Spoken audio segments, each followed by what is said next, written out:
Bonjour et bienvenue dans Prière Inspirée. Je suis très heureux de vous retrouver pour cette nouvelle semaine dédiée à la prière. Vous allez être encouragés dans votre vie de prière.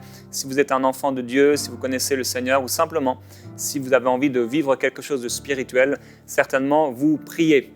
Et c'est ce lien qui nous permet de toucher Dieu, mais aussi que Dieu nous touche, le lien de la prière. Et aujourd'hui, je vais parler de cette prière qui touche le cœur de Dieu.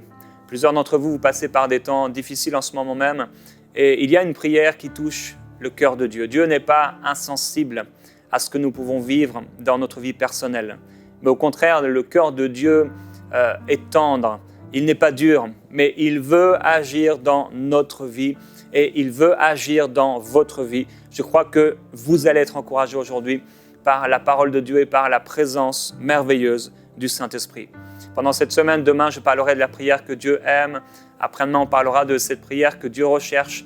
Et jeudi, je parlerai des fois où nous n'avons pas envie de prier. Ça arrive, eh bien, on en parlera.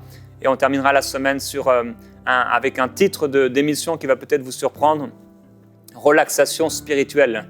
Et le but principal, au-delà même de vous bénir, et bien sûr, c'est le deuxième but principal, mais c'est de toucher des personnes qui ne connaissent pas encore le Seigneur Jésus-Christ et qui pourraient être attirées et regarder cette émission, être touchées par la parole de Dieu qui sera proclamée lors de cette émission. Alors, la prière qui touche le cœur de Dieu, c'est une prière de supplication. Lorsque nous passons par des temps difficiles et que nous avons un besoin particulier, Dieu entend et Dieu écoute. Et c'est le cas aujourd'hui d'une sœur qui donne son témoignage. Sa maman lui avait proposé de regarder une émission Prière Inspirée. Elle s'est dit pourquoi pas. Et elle avait, lors de cette émission, vraiment un désir de voir la puissance de Dieu se manifester pour sa vie personnelle. Elle désirait être exaucée. Et elle dit depuis maintenant 2 ans, je souffrais d'insomnie, je dormais très peu, j'étais fréquemment prise par des crises d'angoisse. Ce stress m'a causé d'autres problèmes de santé, la fatigue, de l'eczéma, des maux d'estomac, de l'anémie, mais surtout une fatigue morale omniprésente. Et honnêtement, pendant l'émission, je ne priais même pas pour cela, mais je demandais simplement au Seigneur de me restaurer complètement et de m'aider à avancer dans ma vie spirituelle. Et soudainement, pendant les temps de prière pour la guérison, vous avez parlé des gens insomniaques qui souffraient d'anxiété et j'ai su que cette parole était pour moi. J'ai senti une douce chaleur, comme si j'étais dans un nuage, comme lors d'un câlin. Et j'ai simplement senti la peur me quitter. Et je témoigne ce soir pour sceller cette délivrance. Je crois réellement que cela fait partie de mon passé et que c'est le début d'une longue série de témoignages de la grandeur de Dieu dans ma vie. Et nous déclarons Amen, qu'il en soit ainsi aussi dans votre vie personnelle. On va aller ensemble dans Luc au chapitre 7. Luc au chapitre 7 et au verset 11. Je vais lire ce passage pour vous. Jésus se rendit dans une ville appelée Naïn. Ses disciples et une foule nombreuse faisaient route avec lui. Lorsqu'il fut près de la porte de la ville, voici qu'on portait en terre un mort, fils unique de sa mère qui était veuve. Il y avait avec elle une foule considérable de la ville. Le Seigneur la vit, eut compassion d'elle et lui dit « Ne pleure pas ». Il s'approcha et toucha le cercueil. Ceux qui le portaient s'arrêtèrent. Il dit « Jeune homme, je te le dis, lève-toi ». Et le mort s'assit et se mit à parler. Jésus le rendit à sa mère. Et tous furent saisis de crainte et ils glorifiaient Dieu en disant « Un grand prophète s'est levé parmi nous et Dieu a visité son peuple ». Voilà vraiment une des manifestations de la compassion du Seigneur Jésus-Christ dans les évangiles. Il est entouré d'une foule, tellement de demandes, tellement de besoins, tellement de choses à faire, tellement d'enseignements et d'instructions à donner. Et comme par hasard, il se trouve sur son chemin, cet enterrement, et cette femme qui pleure, cette maman qui pleure parce que son fils est mort. Fils unique de sa mère. Elle-même est veuve et c'est une situation bien sûr difficile. Et avec cette femme, beaucoup de gens l'accompagnent. Et la Bible dit que quand Dieu la vit, quand le Seigneur la vit, il eut compassion d'elle. Et il dit « Ne pleure pas ». Aujourd'hui, il y a un truc qui m'a vraiment particulièrement touché dans ce que le Saint-Esprit m'a demandé de vous partager. On va voir plusieurs passages. Il y a des situations qui durent depuis longtemps. Et à un moment, il se passe quelque chose dans notre cœur, comme un appel, un cri qui est poussé vers Dieu. Et Dieu intervient aussitôt. Dieu le fait de suite. Des situations qui se passent depuis longtemps, qui ont lieu depuis longtemps, de tristesse, de problèmes, de découragement, d'affliction, de maladie, de désespoir. Et il y a un moment, un cri qui s'élève, un cri profond de tristesse, un cri de secours vers Dieu, et instantanément, le Seigneur le fait. Cette femme a vu son fils mourir. C'était trop tard. C'était bien trop tard. Il était dans ce cercueil, on le portait et on allait le mettre à terre, peut-être dans un tombeau. Et Jésus passe par là, il est occupé. Et il voit cette femme, cette maman, et il la voit pleurer, et il est touché. Cette femme n'a pas eu le temps de dire qui elle était, elle n'a pas eu le temps de prouver un quelconque mérite, ou comme pourquoi elle mériterait cette guérison, ce miracle surnaturel. Elle est juste en train de pleurer. Et Jésus ne connaît pas cette femme. Il ne sait pas qui c'est. Mais il voit juste que c'est une maman qui pleure son fils. Il n'y a pas besoin de plus. Son cœur est touché. Et il veut changer cette situation. Et il veut redonner ce fils à cette maman. Et je ne sais pas, ce n'est pas à cause du fils, mais c'est à cause de la maman et des pleurs de la maman et de la tristesse de la maman que le Seigneur Jésus intervient. Et il ressuscite ce fils qui était mort. Et la Bible dit quoi? Il le rend à sa mère. On ne sait pas quel âge il avait. Il était certainement jeune. Et ce fils qui était mort est revenu à la vie parce que le cœur de Jésus-Christ a été touché. Et j'aimerais vous dire que si le cœur de Jésus a pu être touché par cette maman, par cette femme, sans même qu'il la connaisse, le cœur de Jésus-Christ est touché par la situation que vous traversez. Le cœur de Dieu n'est pas insensible. C'est vrai qu'on a souvent oublié de regarder, de considérer les émotions de Dieu. On a souvent considéré Dieu comme si c'était un robot, quelqu'un qui fabrique, qui crée les choses. Et d'ailleurs, le livre de la Genèse au chapitre 1 nous montre qu'effectivement, Dieu crée, il fait. Et à cause de cela, on a souvent vu Dieu comme une banque, comme quelqu'un qui n'a pas vraiment d'expression, de sentiment. Bon, on voit, il a vu que cela était bon, mais souvent, les gens ont l'impression que Dieu est sans expression, impassible, comme s'il avait un cœur qui n'avait pas d'émotion. Or, Dieu est touché lorsque nous souffrons. Dieu est touché par notre situation.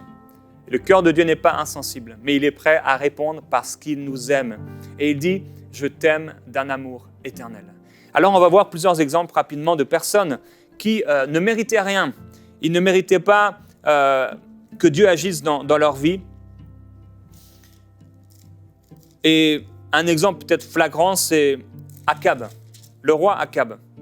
Dans 1 Roi, chapitre 21, il est parlé de lui. Et même un peu plus tôt, en fait, on parle pendant plusieurs chapitres de cet homme. Il dit « Akab, fils qui est mal aux yeux de l'Éternel, plus que tous ceux qui avaient été avant lui. » Et pourtant, il y avait eu des rois qui s'étaient succédés et qui avaient fait le mal. Mais lui, plus que tous ceux qui avaient fait du mal avant lui. Et il est écrit donc dans 1 Roi, chapitre 21, verset 25, « Il n'y a eu personne qui se soit vendu comme Akab pour faire ce qui est mal aux yeux de l'Éternel, et sa femme Jézabel l'y excitait. » Alors c'est un couple vraiment très particulier. Cet homme s'est mis avec cette femme Jézabel, dont d'ailleurs même l'Apocalypse en prendra encore son image, tellement cette femme était vraiment un symbole de l'Antichrist. Elle a exterminé, la Bible dit qu'elle a massacré les prophètes de l'Éternel, et Akab ne disait rien. Il a laissé sa femme agir ainsi. Et la Bible dit que, donc, dans toujours ce chapitre 21, à un moment, Akab va aller voir un homme et il va lui dire « Donne-moi ta vigne pour que j'en fasse un jardin potager, parce qu'elle est tout près de ma maison. » C'était une affaire complètement anodine, voilà, la vie de tous les jours. Il voit qu'il y a un jardin à côté de chez lui, un champ, il veut en faire un jardin potager. Et cet homme ne va pas le vouloir parce qu'il va dire « Mais non, c'est le jardin de mes ancêtres, de mes pères, je ne peux pas te le donner. » Et la Bible dit que Akab rentra chez lui, maussade, furibond, à cause de cette parole. Il se coucha sur son lit, détourna le visage et ne mangea rien. Il est comme tombé dans une mini-dépression. Vous savez, ces journées qui se passent tellement mal que vous rentrez du travail et vous avez envie d'aller juste au lit. Vous avez envie juste d'aller dans le canapé, prendre la boîte de mouchoirs et de pleurer, peut-être regarder une série, je ne sais pas, juste pour vous détendre et peut-être sortir de ça. Au contraire, de vous morfondre et de ne voir personne. Mais quand vous êtes comme ça, Dieu vous voit. Et sa femme Jézabel va lui dire, eh bien, finalement, tu vas tuer cet homme, elle va faire tuer cet homme.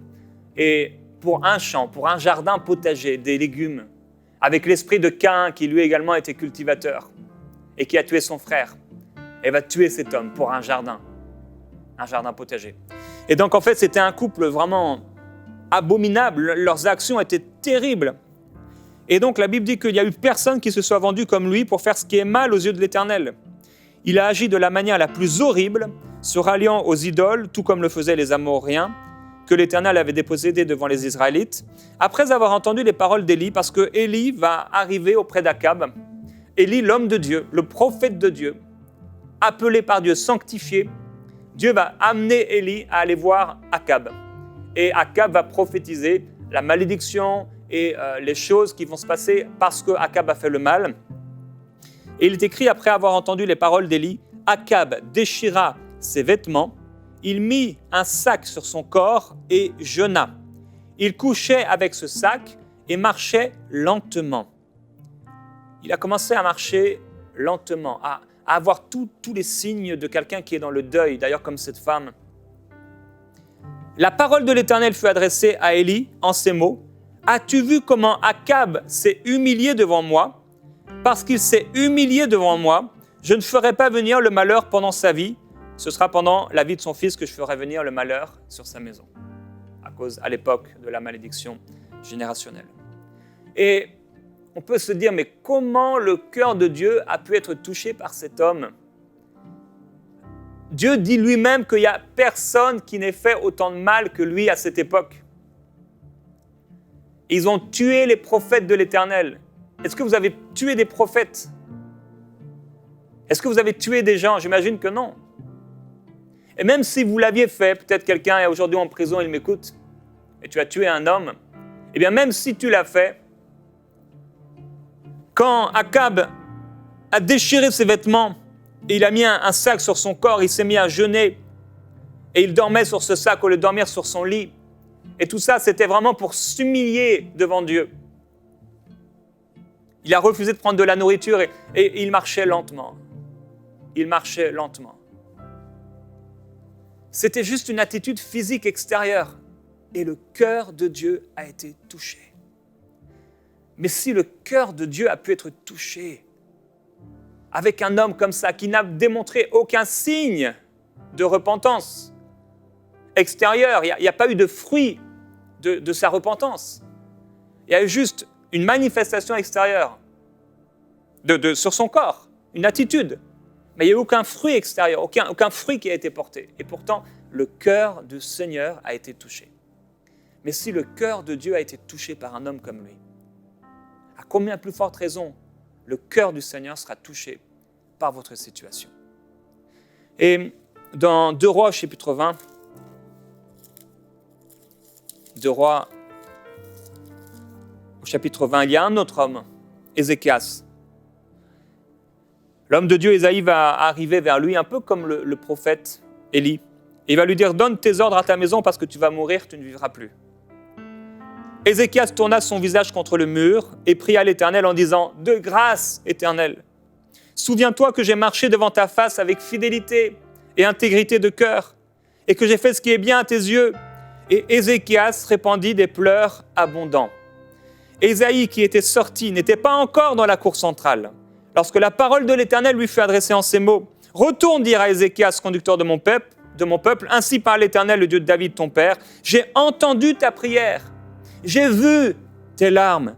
Voici, je te guérirai. Le 3e jour, tu monteras à la maison de l'Éternel et j'ajouterai 15 années à tes jours. Je te délivrerai, ainsi que cette ville de l'emprise du roi d'Assyrie. Je protégerai cette ville à cause de moi et à cause de David, mon serviteur. Mais c'est exceptionnel. J'aime beaucoup ce passage.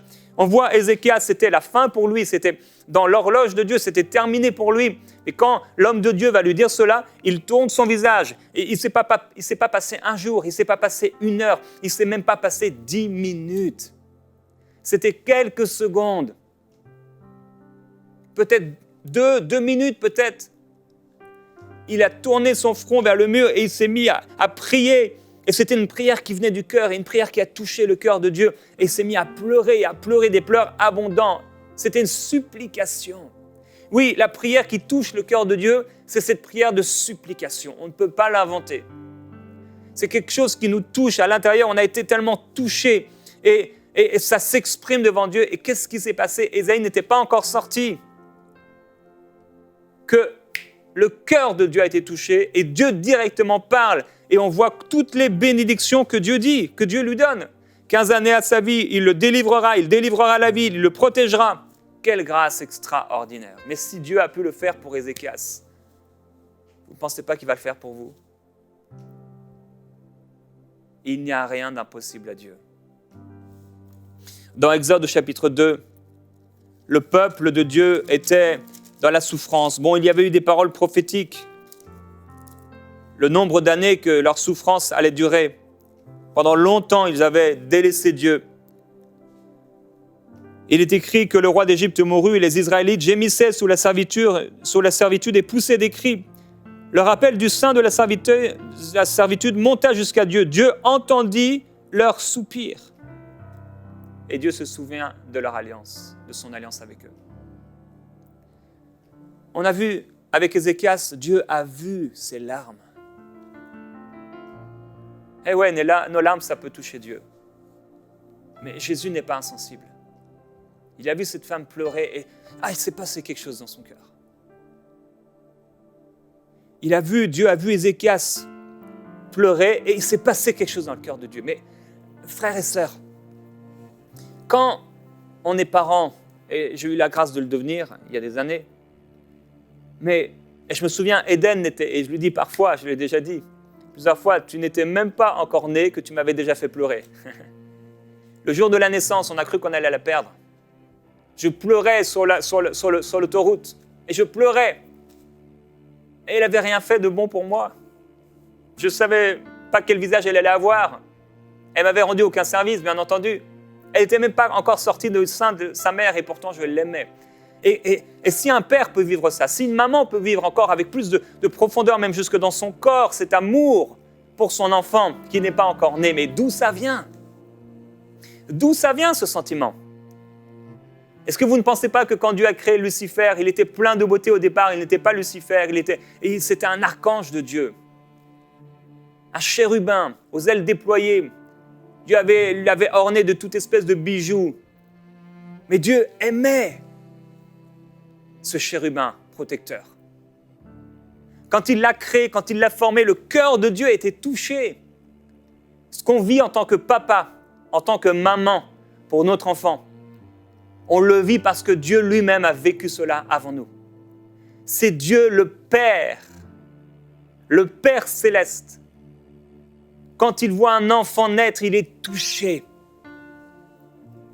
C'est pourquoi Dieu ne veut pas qu'un enfant qui est dans le sein de sa mère soit tué, assassiné. Et dit, moi qui fais enfanter, est-ce que j'empêcherai de naître? Si les hommes veulent empêcher la naissance, Dieu n'empêchera pas la naissance. Parce que Dieu est pour vous et parce que Dieu aime cet enfant. Est-ce que vous pouvez vivre en tant que papa, en tant que maman? C'est parce que Dieu lui-même, le Père, le vit. Il est touché. Il est saisi. Et quand il a vu le peuple d'Israël, qu'il était là en train de gémir, c'était une récolte de malédictions de leur vie passée. Eux, ils étaient dans cette ancienne alliance. Nous, on est dans la nouvelle alliance. On n'a pas à récolter la malédiction parce qu'il n'y a plus aucune malédiction pour nous qui sommes en Jésus-Christ. Toutes les malédictions ont été portées sur Christ. Eh bien, malgré cette malédiction, malgré tout ce que le peuple de Dieu avait fait pendant longtemps, comment ils s'étaient éloignés de Dieu, Dieu a été touché. Et il écrit quoi? Dieu entendit leurs soupirs.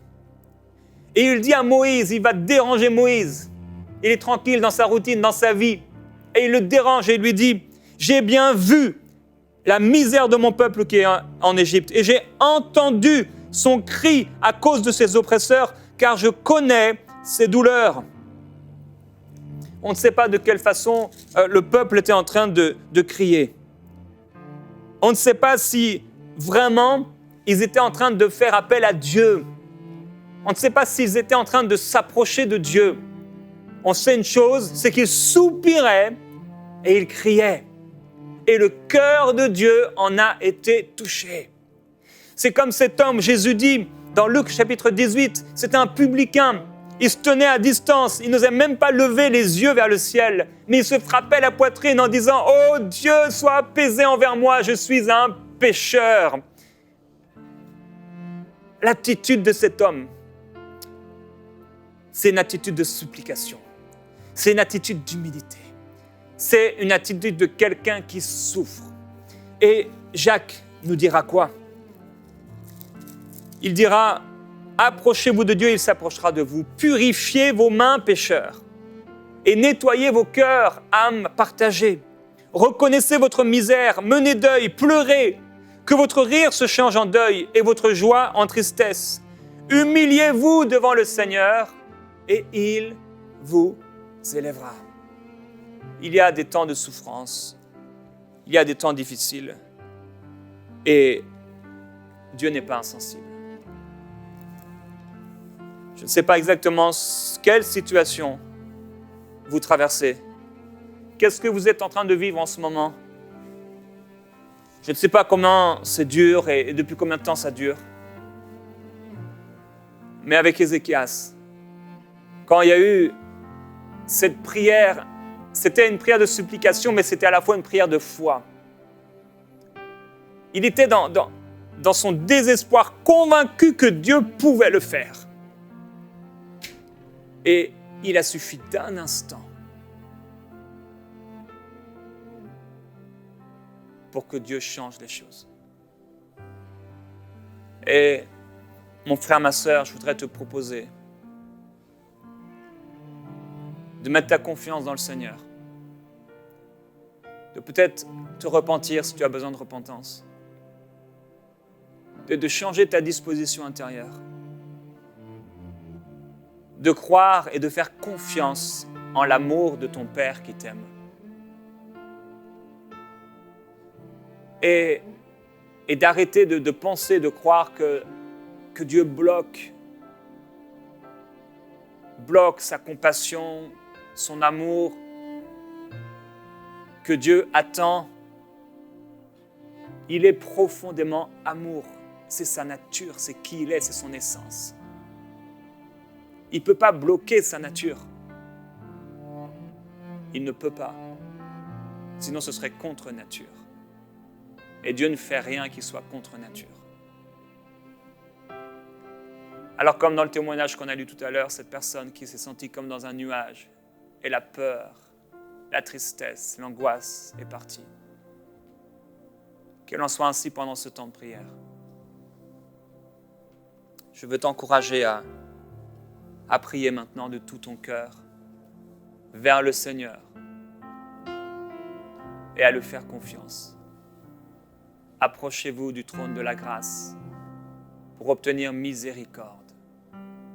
Car la prière fervente du juste a une grande efficacité. Je vais te laisser prier avec tes mots, avec vos mots. Je vais vous laisser prier maintenant. Priez Dieu de tout votre cœur. Au son des instruments, abandonnez-vous entre ses mains, car il agira.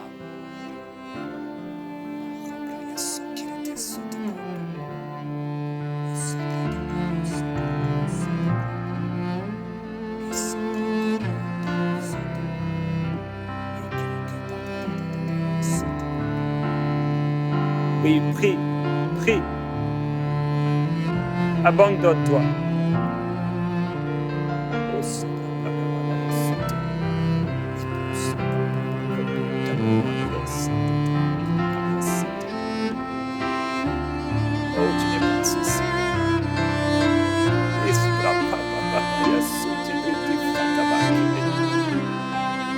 de miracles, Dieu de compassion, Dieu de miséricorde. Même si ton père, ta mère t'abandonnaient, moi, Dieu, je ne t'abandonnerai pas. Oh, Sabababa, Yesu, Tiki, Babaya. Venez à moi, vous tous qui êtes fatigués et chargés, et je vous donnerai du repos. Car je suis doux et humble de cœur, dit le Seigneur, et vous trouverez du repos pour vos âmes. C'est par ces meurtrissures que vous êtes guéris.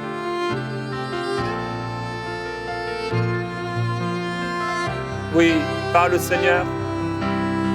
Par le Seigneur.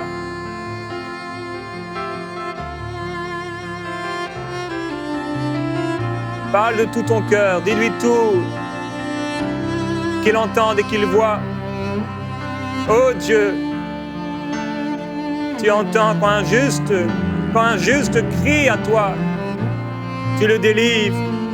Quand un malheureux crie, tu le délivres. Oh, tu l'arraches à toutes ses frayeurs. Tu l'établis en gloire et en bénédiction, en grâce et en bonté.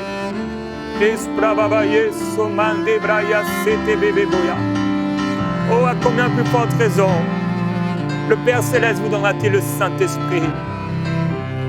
Oh, Sabababoye. Isomamba broko boboya.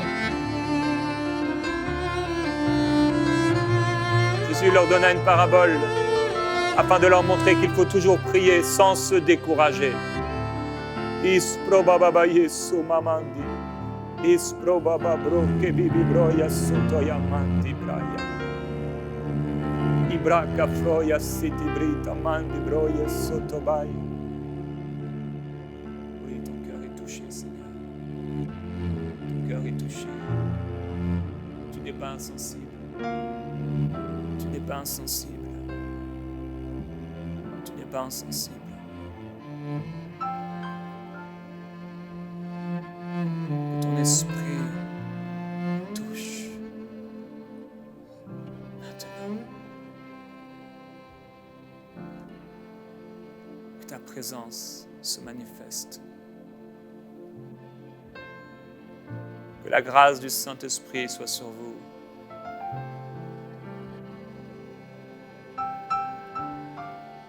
Il n'y a rien d'impossible à Dieu.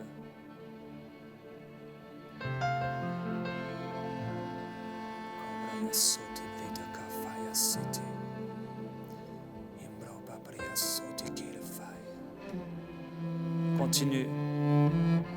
Continue de prier. Si tu dois pleurer, que les larmes coulent. Que les larmes coulent.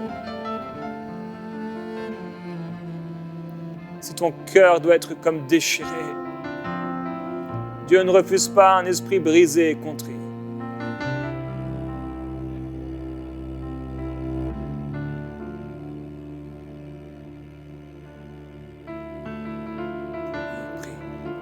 Prie encore.